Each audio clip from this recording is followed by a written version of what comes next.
The Writer's Bookshelf, Season 2. Begin!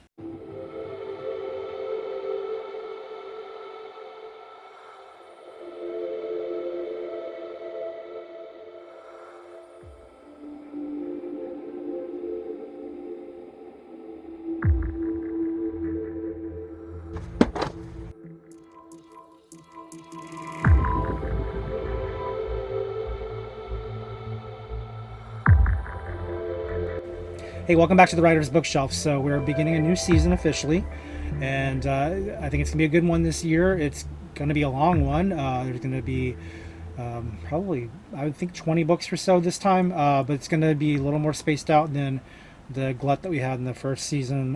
There will be 2 sections. We'll have probably about 8 or 9 episodes in the first, and then we'll have a small break, and then we'll go on and do the rest after that. And we'll talk more about that as I get closer to the break period. But what I want to do this season, last season we focused a lot on the just basic structure and just getting the story going, a lot of the fundamentals of how to put your story together from beginning to end, and we just covered a lot of the general things that you should know as a writer, how to put your stories together. What I want to do this season is actually start focusing on the craft of writing. So what we'll probably be doing is we'll be spending a lot of time on character development, and then some things on settings and other little nuanced areas with the things that you actually got to put into your scenes.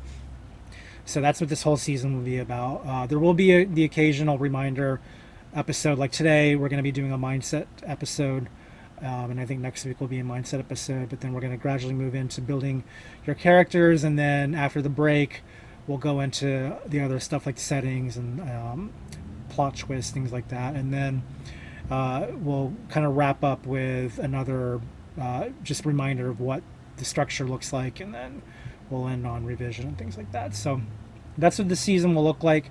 Again, it's going to be a long one. It'll probably last until well into the fall, so just stick with it, and it'll be every Friday, usual time, 10 o'clock in the morning Eastern Standard.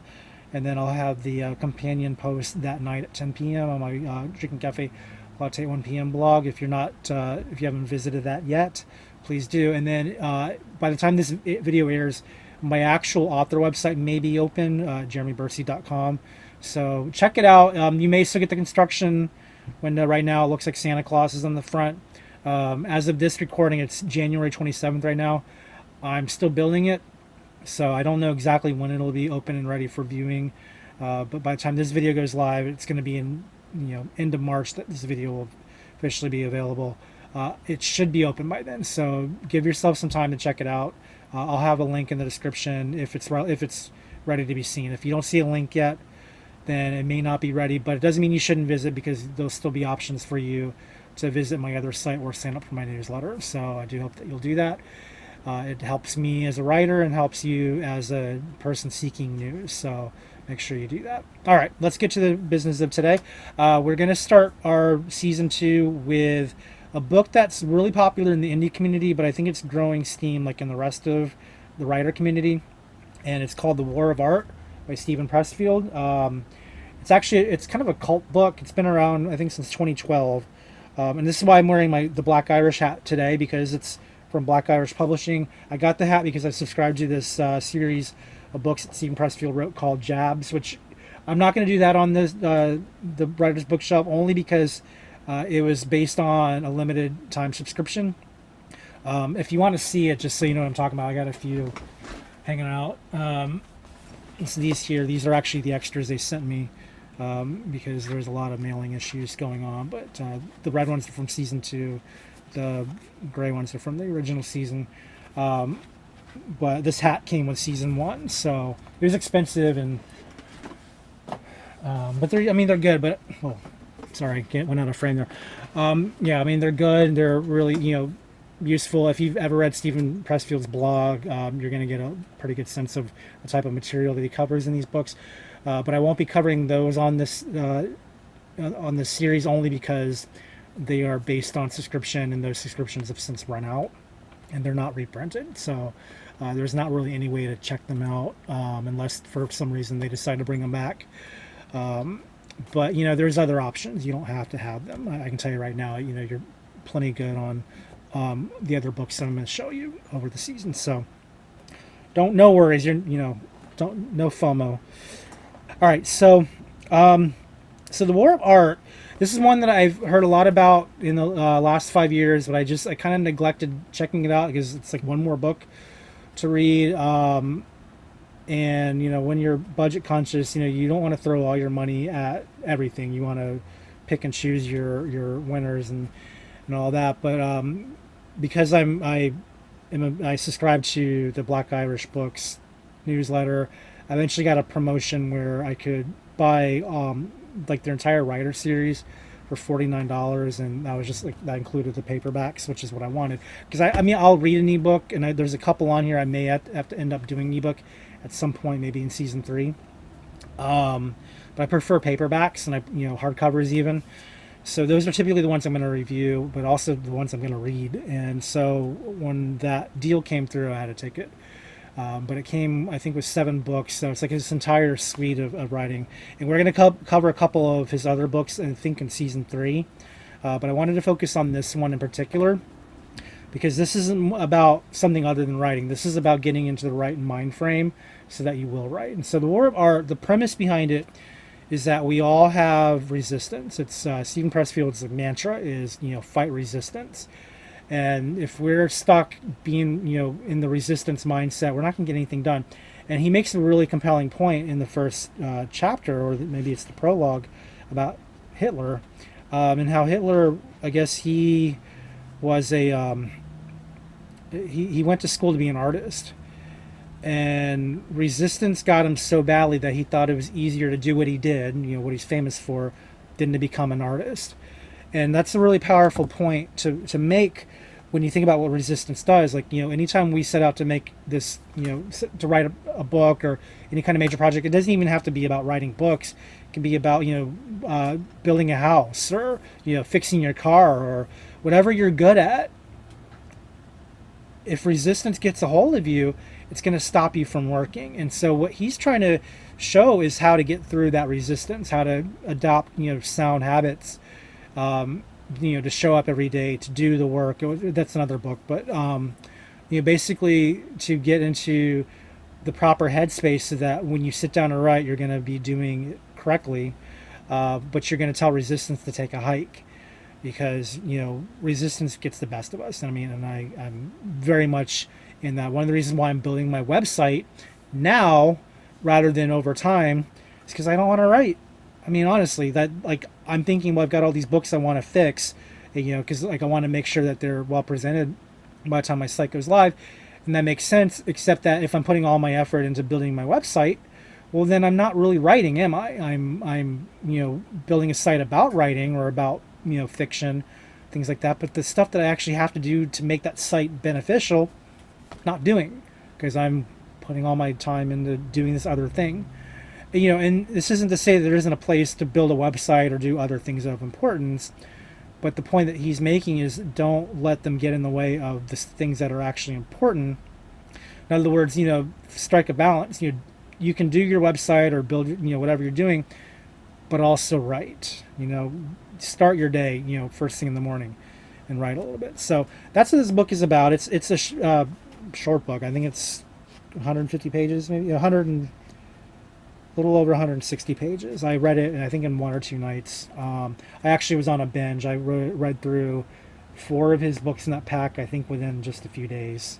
And I never read that fast any book. And it's not that the book is, binge worthy. That's not it at all. I just happened to be, I was in that mood. And so when I'm in that mood, I'll do that. But the thing about his books, and this book in particular, is that each chapter is also very short. And that's another reason why I was able to binge it. So like right here, you're looking at an example of one of his chapters called Resistance Can Be Beaten. And here's what he says about that. If resistance couldn't be beaten, there would be no Fifth Symphony, no Romeo and Juliet, no Golden Gate Bridge. Defeating resistance is like giving birth. It seems absolutely impossible until you remember that women have been pulling it off successfully with support and without for 50 million years. I don't know about the 50 million thing, but the point is he makes an excellent point. Resistance does not have to get you down. You just have to say, look, I acknowledge it exists, and I will not give in. And And that's really the premise of the book. And of course, with resistance, I mean, again, if it can defeat any of us, it's not an easy thing to just face. And so one of the reasons why I'm recommending the book is because it actually gets into three components of how to define or how to get rid of it. So in book one, it's about defining the enemy. Okay, I don't know if you can see there it is. Okay.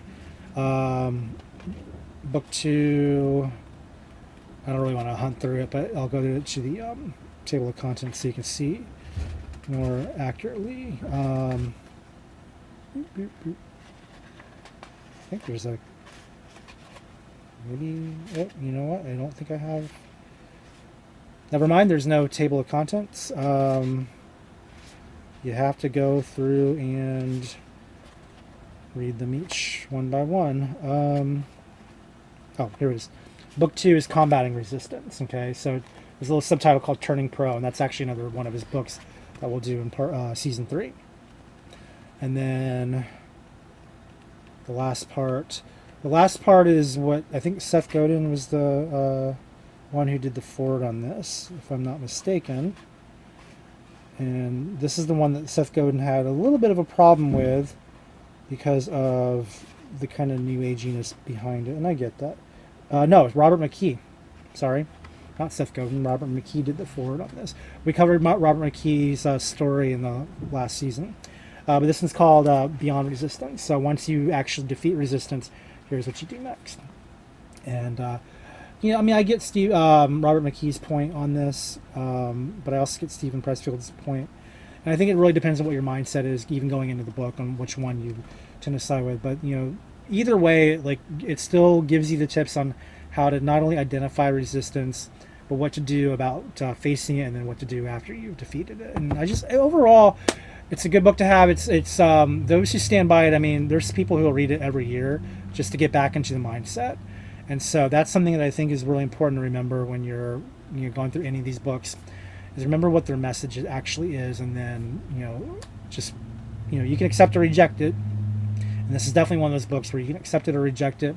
But I think if you take a really solid inventory of your writing habits, you can probably get a sense that there is such a thing as resistance. It does get the best of all of us, not just a few of us, all of us. And if you want to learn how to overcome that, that's the book I recommend. And so I want to do that first for season 2, because I think if we can combat resistance, we can literally write anything. And I think moving forward for the rest of the season, we'll actually be able to put our craft to practice if we've defeated it. So that's why I wanted you to recommend this first. It's not expensive. If you get the ebook, I think it's just a few bucks. Most ebooks are. But even if you get the paperback, it's only $13. Or if you subscribe to the Black Irish website, I think you'll occasionally get special deals where they'll email you opportunities to get the entire set for cheap. So keep that in mind. But anyway, that's The War of Art by Stephen Pressfield. If you get a chance, check out his blog. He's got a lot of really insightful ideas on how to write characters and things. Right now he's doing a series on the warrior mindset. It's in a tie-in with his latest book called actually I forgot what it's called. It's a Man at Arms, I think, is the new one that he's doing. It's like the third in his series of warrior archetypes that began with the Gates of Fire, which is what the 300 story and movie are based on. So anyway, check it out, War of Art. And then next season we'll do a couple of his other books. We're not going to do it this season just because I want to get to the craft stuff. But yeah, anyway, leave a comment if you have anything you want to say about the War of Art. Make sure you like the video, subscribe to the channel, check out my website, which I hope is live by the time you see this, because I'm pretty proud of it. If you check out my other videos, you'll see an example of what I've been trying to work on. In fact, after I'm not immediately after, but sometime probably in the next day or two, I'm going to do my 3rd development journal, and I'm going to show you guys what I'm doing with it, what I'm calling the virtual bookshelf, or the visual bookshelf. And it's a pretty cool feature. It'll be desktop only, so those of you who view it through mobile won't have access to this feature. You have to use the old tried and true gallery view and okay, I'm drawing a blank. Why am I drawing a blank? It's like the tip of when you have like the layout. Oh no, gallery is what I'm thinking of. Sorry, carousel is the other one. I was thinking gallery with the scroll bar. No, carousel is a scroll. Gallery is the layout. Mobile users will only have access to the gallery and carousel views, but those who are on desktop, you'll get to see the entire shelf. It should be a cool feature. But yeah, hopefully that's live by the time you see this. But if it's not, it will be soon, because it's not going to take me that much longer to put it together. Because again, this video will be up by the end of March, and if I don't have my website live by the end of March, I'm doing something wrong. So anyway, yeah. Anyway, do all the things I just said, and then we'll be back next week for our next book. And I know which one it is, but I can't remember what it's called. It's one I have to go back and refresh my memory why I'm recommending it. Spoiler alert. But it's another mindset book, and one that you know, I'll cover it. Just so you know what's in it. Whether or not I recommend it, we'll talk about in the video. But you know, at the very least, we'll cover it, and so you know for the future. All right, I'll talk to you all later. Thanks for watching. Bye.